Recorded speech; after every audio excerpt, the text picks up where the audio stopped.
Hello and welcome to Bible Study with Alice, and today we're on day 17, Proverb 17 of our daily proverb reading. We're reading from the ESV translation, but you're more than welcome to join us from a different translation.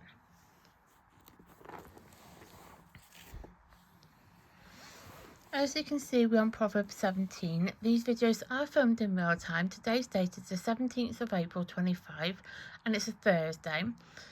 You can find the previous 16 Proverbs in the playlist below. There is a disclaimer as usual, and that is one, these videos are unedited and also probably some of my wording. Let's get started.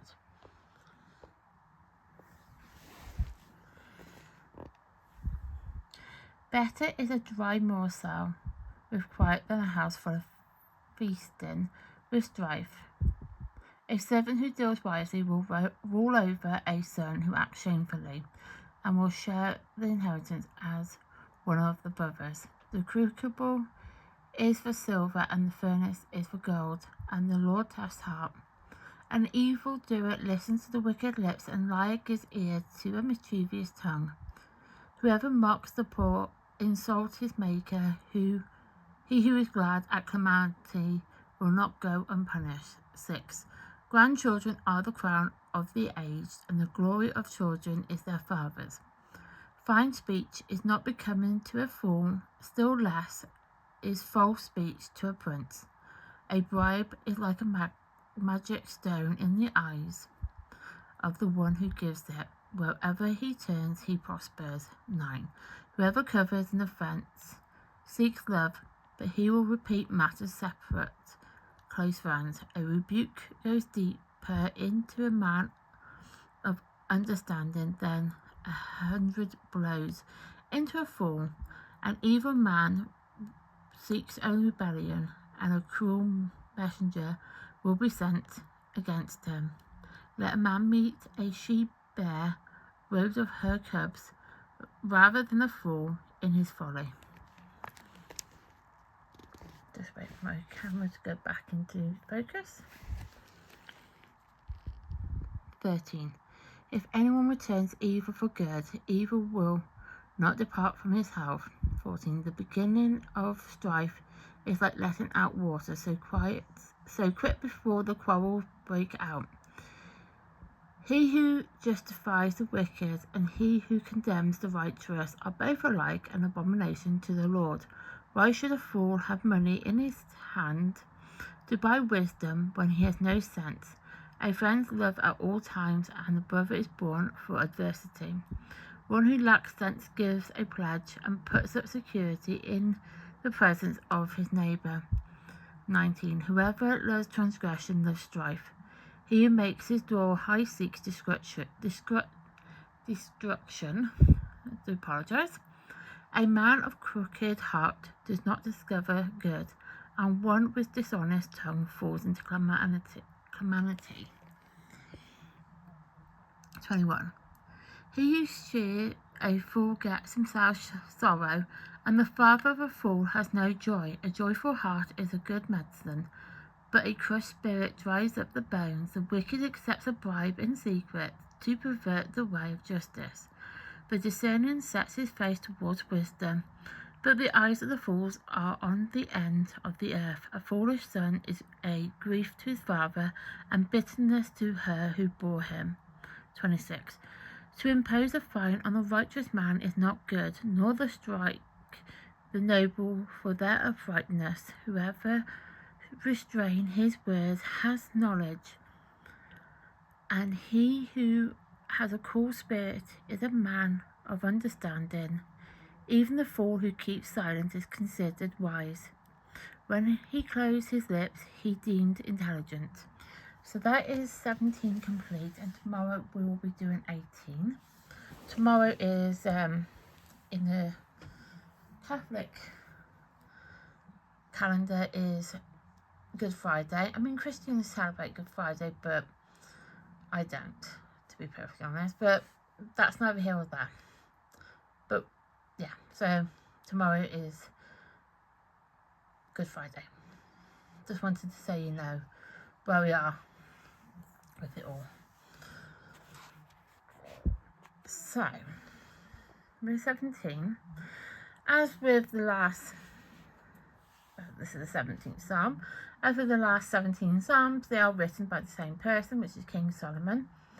And as I said in previous videos, that historians and scholars don't know exactly when the Proverbs were written, just that it was written during King Solomon's reign, and his reign was from 970 to 931 BC. With Proverbs 17, it talks about the importance of peace and contentment over material possessions, the value of wisdom and integrity, and the consequences of foolish actions and words. It seems to be a bit of a running theme for the last few Proverbs, to be honest, especially when it's talking about actions and words. Because yesterday it was on about words as well.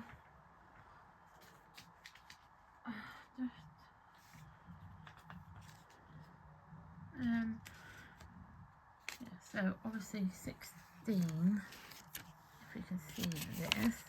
Oh gosh, we'll just go back to the video. The importance of seeking God's guidance in all aspects of life, including our plans, actions, and even our words. I'll find 15. Oh, there it is. I knew it was here. Power words, particularly in resolving conflict and building healthy relationships. So it is it seems to be a running. Just gotta wait for my camera to go back. That's it. It does go out of focus when I have anything too close to the camera. I do apologise. I do need a better camera. That would be something I have to look at. But anyway, I think even when you got a better camera, it still probably does that if it gets too close to the focus, to it. Anyway, so with the last couple of Proverbs, it's been a running theme about actions and words in particular, and so it just seems like it just is a running theme. But with 17, it is obviously talking about the importance of peace and contentment over material possessions. Now, obviously, we do live in a material world where everything is very material, very materialistic. You can walk down the road and somebody's got the latest iPhone. I haven't. I have actually got an iPhone. This is actually being filmed on an iPhone, but it's not a new iPhone. But you see what I mean? It's like everybody's got something that's materialistic. Some people don't, and some people are aware that they're not very materialistic and will have I don't know, I can't even think of an old phone that doesn't do much. But this kind of what I mean, like there are a lot of people that, do have are very materialistic. You will find that with a lot of people. A lot of people go shopping and will want to buy makeup, will want to buy clothes and shoes and handbags and hats and games, video games, music, like vinyls, computer stuff. They like the gaming. I'm not actually at all mocking anybody here, because I'm pretty much describing my family and my friends who are very much materialistic people. And the thing is with God and with Bible studying and coming closer to God, you do need to understand what is going on in the world. And I think the important key here is to be able to understand when there's a lot of material possessions, materialistic stuff going on in the world. And once you realise that, it's not actually a bad thing. I mean, it's just unfortunate that we are in a world where everything's materialistic. I mean, obviously when this was written, they didn't have iPhones and they didn't have like Gucci and Christian Dior. I'm actually naming things that I only know. Oh my god, I'm not very good at this one. I have to admit, I'm not very, I don't wear designer stuff. But I am aware of designer stuff. I'm aware of the designer brands and stuff. But I don't wear designer stuff. I do have an iPhone, but it's an old iPhone, and my iMac is ancient. It feels like that, to be fair. But there is obviously, what I'm trying to get across is there is a lot of material possessions going on in the world, but to kind of come to terms with it and how to come to peace with it is actually finding the peace and the contentment. And when you're at peace and content with what's going on in the world, and you are aware that there is a lot of materialistic stuff going on, and people are buying the latest iPhones and buying the latest Ferraris. I don't even drive. I actually do like Ferraris, so that doesn't mean I want one. But what I mean is, it's the only car I can think of as well. But you kind of see what I mean. People do have a lot of materialistic stuff going on in the world. Doesn't necessarily mean you buy designer stuff. It can mean that you buy a lot of stuff, and buying a lot of stuff can kind of cause a bit of unrest in your life, because you'll be thinking, I need to get the next best thing. I need to get that best thing. I need to get it because my next door neighbour's got it. That necessarily means I've got to have it. But you need to be able to find that peace and that contentment within your own life, so you don't have to worry about the material stuff.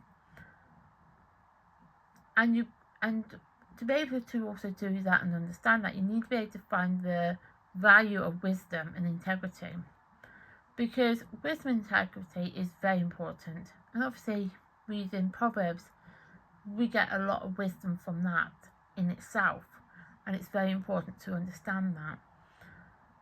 Now, there is obviously going to be the consequences of foolish actions and wording and speaking ill of people. I mean, you always hear the saying of don't speak ill of the dead, because you don't actually want to speak ill of the dead, because they're not there to be able to defend themselves. And obviously, nothing's really been mentioned about dead. It's just, obviously, I'm just using that as an example of how actions and words can cause a lot of unrest in people's lives. Because you wouldn't want somebody to speak ill of your relative, but if somebody does, you get really unhappy and really upset that they have spoken ill of your loved one. And to be able to get past, I mean, everybody's going to be, you are always going to find that one person that can be quite cruel and will say ill things about dead people, can say ill things about, even about alive, about people who are about the people who are living. There's always going to be ill words said about people, and we just have to come to that understanding that yes, that is going on, yes, that has happened, and yes, that shouldn't happen. But we need to be able to find that peace and contentment in our own lives, so then we don't have to worry about that materialistic stuff going on in the world. We don't have to worry about the person who's speaking ill of the dead and speaking ill of the living, just speaking ill of people in general. And when obviously Proverbs 17 was written, it was obviously, there wasn't really much about material. There wasn't in a very much of a materialistic world, but they were still in a materialistic world in the essence of they still wanted something that the other person had, and they wanted their coins, which is obviously their money. They wanted that, and there might be that one person who's richer than the other person, and that person who's on the poorer side of things, be like, I want to be able to have what they have. Or even better, the person who's rich, be like, I want everything that poor person's got, even though that poor person hasn't got nothing, but they'll still try and take what they've got of them and still try to destroy them as a person, destroy them by their wording and actions. Because obviously, people do go around killing people, especially in that time period. I'm not saying people don't do that in this time period, but still, it's still something that people still did then. I want something of that person. How can I get that from that person? By killing them. That richer person, that person who committed that crime, will get the consequences of their actions and of their words. So we have to understand that it is very hard thing to get over, but it can be done. It has happened and has been done. So that is 17 complete. I will write in, zoom out, write the day. So it's day 17. This is 17th of April 25. So that is 17 complete. Tomorrow we'll be doing 18. Thank you for watching. Please like my content, please subscribe to my channel, and please turn on the notification bell so you then get notified of content like this that gets uploaded to the channel. Thank you and goodbye.